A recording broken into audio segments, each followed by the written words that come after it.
안녕하세요. 결혼을 앞두고 있던 남자친구와 파혼을 결심한 30대 여성입니다. 평소에도 현실적이고 계획적인 성격이라서 나름대로 꼼꼼하게 따져보고 신중하게 결정했던 결혼이었는데 이렇게 파혼으로 끝나게 되다니 무척 씁쓸합니다. 솔직히 지금도 왜 사귀는 동안 남자친구의 그런 면을 알아차리지 못했는지 이해가 되질 않아요.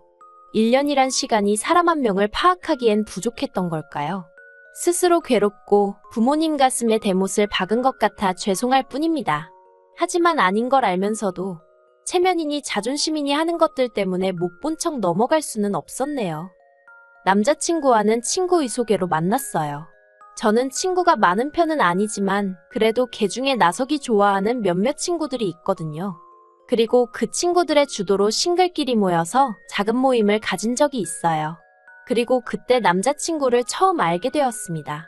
그러니 정식으로 소개를 받고 그런 것은 아니고 그냥 모임에서 처음 얼굴을 익힌 거죠. 하지만 이후로 바로 연인 사이가 되었거나 한 것은 아닙니다. 본격적으로 만남을 가진 건 그 모임이 있고 1년이 지나서였어요. 남자친구가 혹시 자기를 기억하냐면서 연락을 해왔고 그렇게 가벼운 안부를 주고받다가 연인이 되었거든요. 당시 남자친구도 저도 30을 넘긴 때였으니 서로 굳이 입 밖으로 꺼내진 않았어도 이 만남이 결혼을 전제로 하고 있다는 사실을 잘 알고 있었습니다. 그리고 다행히 사귀는 동안 저희는 어느 다른 연인들처럼 작은 다툼을 몇 차례 하긴 했지만 그게 다였어요. 서로 말로 상처를 준 적도 없고 서로의 믿음을 흔들 만한 행동도 하지 않았으니까요. 그래서 자연스럽게 결혼을 약속하게 되었던 거고요. 남자친구에 대해서 먼저 조금 이야기를 해보자면 남자친구 아버님은 중학교 선생님이셨고 어머님은 전업주부셨습니다. 그리고 남자친구는 그런 아버님의 영향 때문인지 역시 초등학교 선생님으로 근무하고 있었어요. 그리고 선생님이란 직업은 원래 연금 제도가 잘 되어 있잖아요. 그래서 남자친구에게 따로 묻진 않았지만 적어도 부모님들이 노후 준비는 되어 계시겠구나 생각했네요. 뿐만 아니라 남자친구가 말하길 자기는 따로 어머님 아버님한테 용돈을 드리고 그런 적도 없다대요.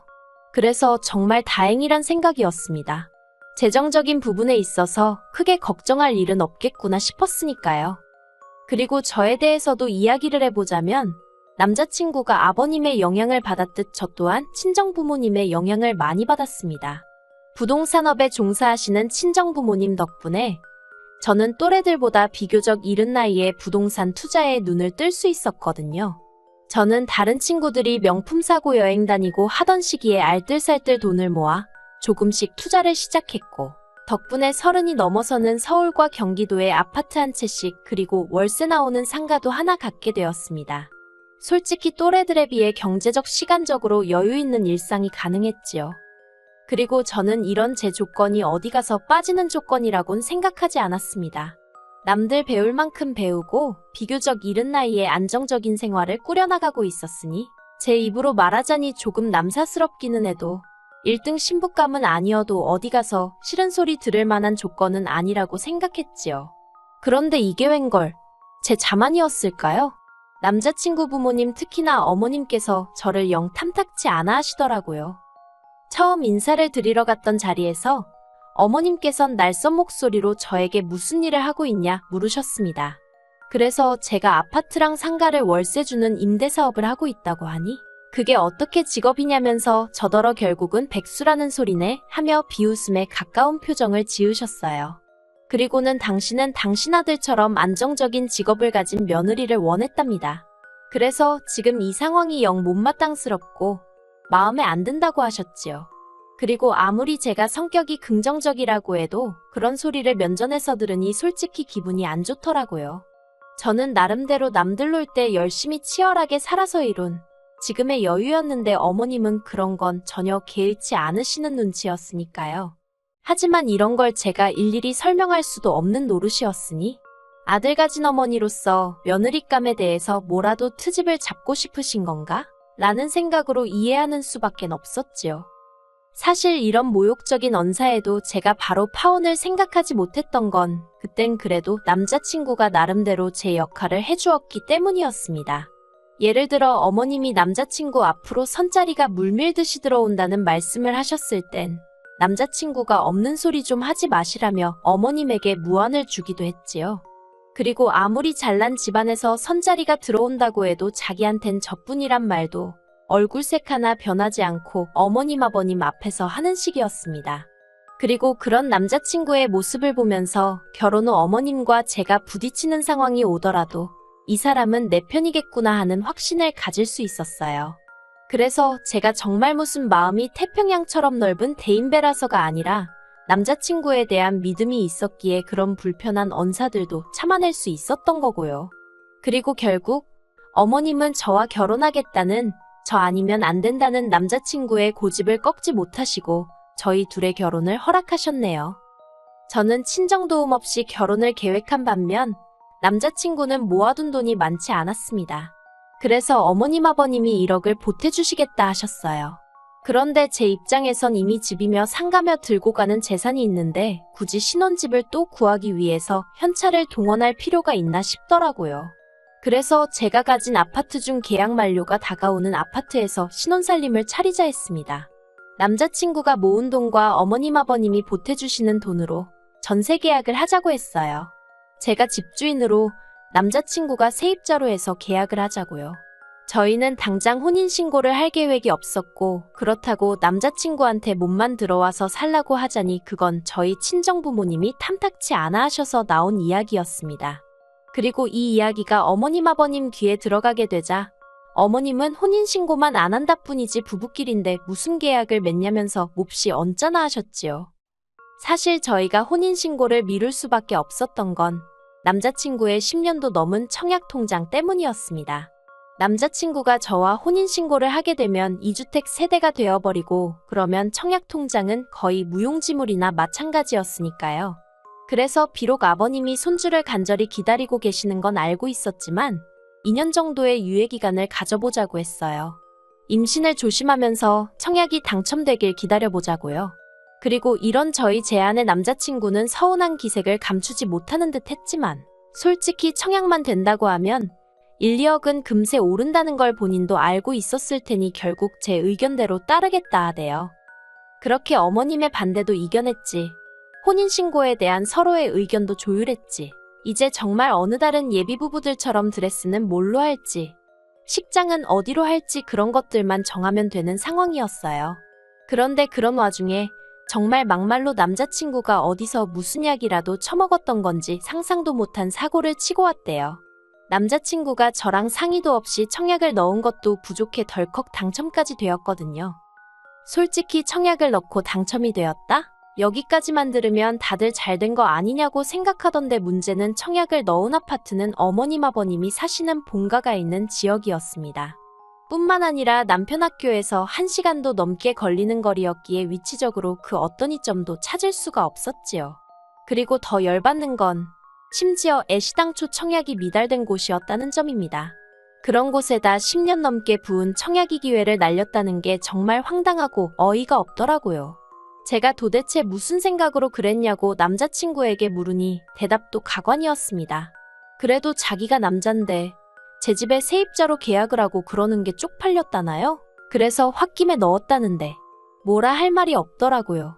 그래서 제가 그래 그냥 그 청약 통장은 처음부터 없었던 거라고 생각하자 했습니다.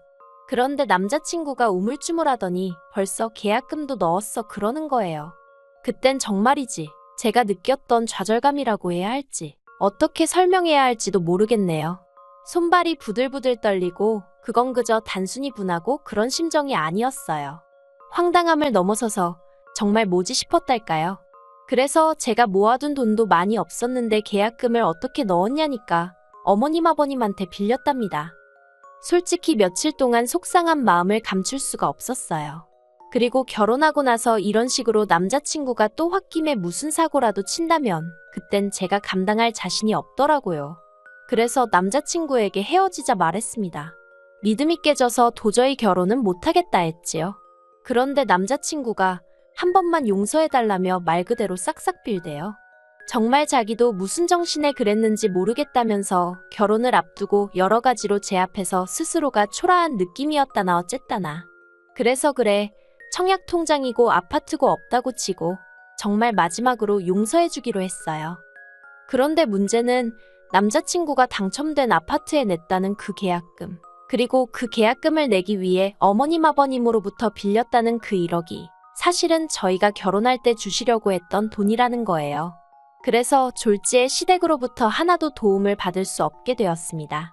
그리고 저는 차마 이 일을 저희 부모님께 말씀드릴 자신이 없더군요. 이 이야기를 들으시면 분명히 저희 결혼을 반대하실 게 뻔했으니까요. 그래서 남자친구에게 전세자금 대출을 받아서 저와 전세 계약을 맺자고 했지요. 그랬더니 남자친구가 황당한 소리를 했습니다. 무슨 대출이건 간에 대출은 받기 싫다는 거예요. 그래서 그러면 내 집에서 신혼살림 못 차리고 다른 집으로 가야 한다고. 그런데 지금 당신도 나도 목돈이 없지 않느냐고. 어쩌자는 거냐고 제가 화를 냈지요. 그랬더니 남자친구 말이 어차피 결혼하면 한 가족인데 무슨 계약을 맺냐면서 처음에 어머님이 하셨던 말씀을 그대로 하는 거예요. 그래서 제가 혼인신고 전이지 않냐, 그러니 돈 문제는 깔끔하게 하자고 다 이야기가 됐던 거 아니냐 했습니다. 그랬더니 자기를 못 믿냐는 무슨 말도 안 되는 소리를 하더니 그냥 이참에 통장을 합치자대요. 어이가 없어서 남자친구한테 우리가 왜 통장을 합치냐고 했어요. 처음부터 월급 관리도 따로 하자고 이야기를 했고 돈 문제로 어설프게 얽히지 말자고 했는데 이제 와서 무슨 소리냐고요. 그랬더니 자기 이제 아파트 중도금도 갚아야 하는데 그거 같이 갚을 거 아니냐는 거예요.